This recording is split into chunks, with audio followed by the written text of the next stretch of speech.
Hi friends, দেখো আমি মিক্সচারে না ধোসার একটা ব্যাটার তৈরি করে নিয়েছি। এখন এটা আমি কড়াইতে করব।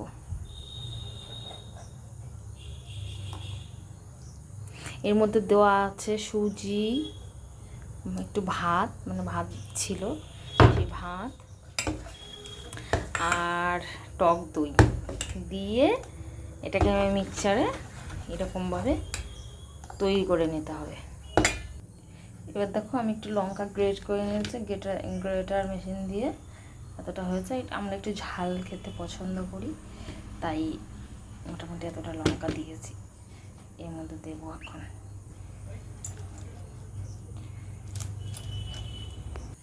এবারে আমি কড়াই গরম করে তেল দিয়েছি হালকা করে।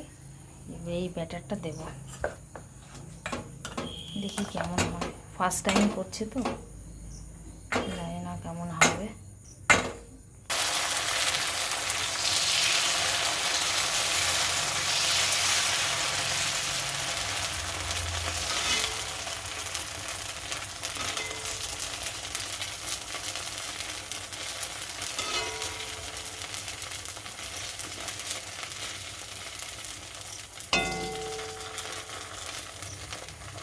দেখা যাক কেমন হয়।